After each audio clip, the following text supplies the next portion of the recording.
నమస్తే. ఈనాటి విశ్లేషణకు స్వాగతం. ఈరోజు మనం గ్లోబల్ ఎనర్జీ మార్కెట్లను ఒక్కసారిగా షేక్ చేసిన ఒక సంచలన విషయం గురించి, దానికి వెనక ఉన్న మాస్టర్ మైండ్ గురించి మాట్లాడుకోబోతున్నాం.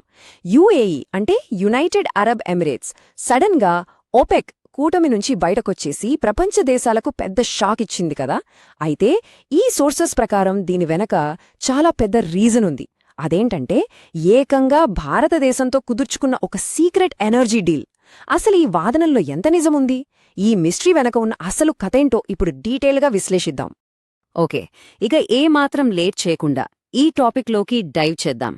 ఈరోజు మనం ప్రధానంగా యుఏఈ తీసుకున్న ఆ షాకింగ్ డెసిషన్, అసలు ఒపెక్ అంటే ఏంటి, యుఏఈ దాన్ని ఎందుకు వదిలేసింది, అలాగే అజిత్ దోవల్ గారి సీక్రెట్ మిషన్, చివరగా మన భారత ఇంధన భద్రత, ఈ 5 అంశాల చుట్టూ ఉన్న పొరలను ఒక్కొక్కటిగా విప్పుకుంటూ వెళ్దాం.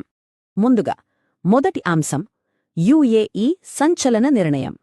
యుఏఈ గురించి చెప్పాలంటే సైజ్ చూస్తే భౌగోళికంగా చాలా చిన్న దేశం. ఏరియా కేవలం 83,000 చదరపు కిలోమీటర్లు, జనాభా కూడా దాదాపు 1,10,00,000. కానీ గ్లోబల్ ఎనర్జీ సెక్టార్లో దాని పవరేంటో తెలుసా? ప్రపంచంలోనే అత్యధిక పెట్రోలియం నిల్వలున్న దేశాల్లో యుఏఈది 7వ స్థానం. నేచురల్ గ్యాస్ రిజర్వ్స్లో కూడా 7వ స్థానమే. సో ఇంతటి భారీ కెపాసిటీ ఉన్న దేశం అకస్మాత్తుగా ఒపెక్ లాంటి పవర్ఫుల్ గ్రూప్ నుంచి బయటకు రావడమంటే అది ప్రపంచవ్యాప్తంగా ఎలాంటి ప్రకంపనలు సృష్టిస్తుందో మనం ఊహించుకోవచ్చు. సరే, అసలు ఈ ఒపెక్ అంటే ఏంటో మన రెండో విభాగంలో క్లుప్తంగా చూద్దాం. ఓపెక్ అంటే oil producing and exporting countries. 1960లో ఏర్పడిన ఈ కూటమి సింపుల్గా చెప్పాలంటే ఒక పెద్ద కార్టెల్. ప్రపంచవ్యాప్తంగా చమురు సప్లై ఎంత ఉండాలి, ధరలెలా ఉండాలి అన్నది వీళ్లే కంట్రోల్ చేస్తారు.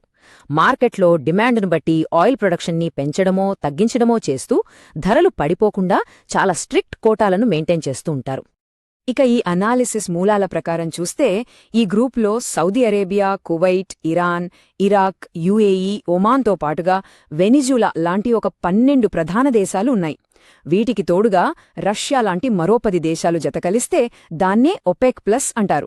అంటే సింపుల్గా చెప్పాలంటే గ్లోబల్ ఎనర్జీ సప్లై మొత్తం మీద ఈ దేశాలదే ఒక మొనోపోలీ అన్నమాట. ఇంతటి బలమైన గుత్తాధిపత్యమున్న గ్రూప్ నుంచి యుఏఈ బయటకు రావడం నిజంగా ఒక హిస్టారికల్ మూవ్. అసలు ఇంత పవర్ఫుల్ గ్రూప్ను యుఏఈ ఎందుకు వదిలేసింది? మన 3వ విభాగంలో ఆ డీటెయిల్స్ చూద్దాం. ఈ నంబర్స్ చూస్తే మీకే ఆశ్చర్యం వేస్తుంది. ఒపెక్ కూటమి యుఏఈకే ఇచ్చిన ప్రొడక్షన్ కోటా రోజుకు కేవలం 2.9 మిలియన్ బ్యారెల్స్ మాత్రమే. కానీ యుఏఈకి ఉన్న అసలు కెపాసిటీ ఏంటో తెలుసా? రోజుకు ఏకంగా 6 మిలియన్ బ్యారెల్స్. అంటే తన పూర్తి సామర్థ్యంతో పోలిస్తే సగానికంటే తక్కువ మాత్రమే ప్రొడ్యూస్ చెయ్యాలని యుఏఈకి ఒపెక్ కండిషన్స్ పెట్టింది. భారీగా పెట్టుబడులు పెట్టి ఇంత కెపాసిటీ ఉండి కూడా ఇలాంటి ఆంక్షల వల్ల ఆర్థికంగా యుఏఈ ఎంతగానో నష్టపోయిందని సోర్సెస్ స్పష్టం చేస్తున్నాయి. కేవలం ఈ కోటాల సమస్యే కాదు, వీళ్ల మధ్య ఇంటర్నల్ పాలిటిక్స్ కూడా పీక్స్కి వెళ్లాయి. విశ్లేషకులు చెబుతున్న దాని ప్రకారం ఒపెక్ ప్రొడక్షన్లో 30% కేవలం సౌదీ అరేబియా చేతుల్లోనే ఉంది. వాళ్ల స్వలాభం కోసం పెట్టిన రూల్స్ యుఏఈ లాభాలను గట్టిగా దెబ్బతీశాయి. దానికి తోడుగా అమెరికాతో కలిసి కావాలనే ధరలు పెంచుతున్నారనే వాదనలు, ముఖ్యంగా యెమెన్ యుద్ధం వల్ల సౌదీ, యుఏఈల మధ్య వచ్చిన జియోపాలిటికల్ టెన్షన్స్, ఇవన్నీ కలిసి యుఏఈని ఫైనల్గా ఆ తెగింపు నిర్ణయానికి తీసుకొచ్చాయి. ఇక్కడే అసలు కథ మొదలైంది. 4వ విభాగం అజిత్ దోవల్ గారి సీక్రెట్ మిషన్. అసలు ఈ మొత్తం వ్యవహారం వెనుక, తెర వెనుక ఏం జరిగిందో ఒక్కసారి ఈ టైంలైన్ గమనిద్దాం. జనవరి 29న యుఏఈ ప్రెసిడెంట్ సడన్గా న్యూఢిల్లీ వచ్చి అప్పటికప్పుడు ఒక మీటింగ్ పెట్టారు. ఆ తర్వాత ఏప్రిల్ 27న, అంటే యుఏఈ తన ఓపెక్ ఎగ్జిట్ డెసిషన్ ప్రకటించడానికి కరెక్ట్గా 2 రోజుల ముందు, మన జాతీయ భద్రతా సలహాదారు అజిత్ ధవల్ గారు అబుదాబీలో యుఏఈ ప్రెసిడెంట్తో ఒక సీక్రెట్ మీటింగ్ జరిపారు. ఈ మీటింగే ఒక అతిపెద్ద చారిత్రక ఇంధన ఒప్పందానికి పునాది వేసిందని విశ్లేషకులు బలంగా నమ్ముతున్నారు. ఇక చివరిగా 5వ విభాగం భారత ఇంధన భద్రతకు ఈ డీల్ ఎలా కనెక్ట్ అయిందో చూద్దాం. ప్రస్తుతం భారతదేశం ప్రతిరోజు దాదాపు 5.6 మిలియన్ బ్యారెల్స్ ఆయిల్ను వాడుతోంది.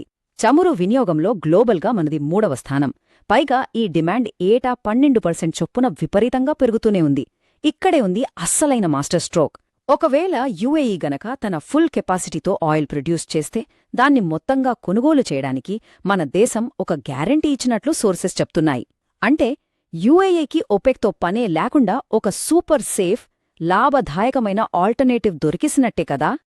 ఇక ఈ ప్లాన్లో జియోగ్రాఫికల్ స్ట్రాటజీ గురించి వింటే నిజంగా ఆశ్చర్యపోతారు. గ్లోబల్ ఆయిల్ సప్లైలో ఇరాన్ కంట్రోల్లో ఉండే హర్మూజ్ జలసంధి ఎప్పుడూ ఒక పెద్ద టెన్షన్. సో ఫస్ట్ స్టెప్లో ఈ అడ్డంకిని పూర్తిగా బైపాస్ చేస్తారు. సెకండ్ స్టెప్లో ఆ జలసంధి అవతలే ఉన్న యుఏఈకి చెందిన అల్ ఫుజైరా పోర్ట్ నుంచి నేరుగా ఆయిల్ తీసుకుంటారు. ఇక థర్డ్ స్టెప్లో అరేబియా సముద్రం మీదుగా మన ఇండియన్ నేవీ ఫుల్ ప్రొటెక్షన్ మధ్య నేరుగా గుజరాత్, ముంబై తీరాలకు ఆయిల్ వచ్చేస్తుంది. దీనివల్ల రేపు పొద్దున్న ప్రపంచంలో ఎలాంటి యుద్ధాలు వచ్చినా మన ఇంధన సరఫరాకు ఎక్కడా బ్రేక్ పడదు. అదీ ప్లాన్ అంటే. అయితే ఇది కేవలం ఒక బిజినెస్ డీల్ మాత్రమే కాదు. ఈ రెండు దేశాల మధ్య ఉన్న స్ట్రాంగ్ కల్చరల్ బాండింగ్ కూడా దీనికి పెద్ద రీజన్.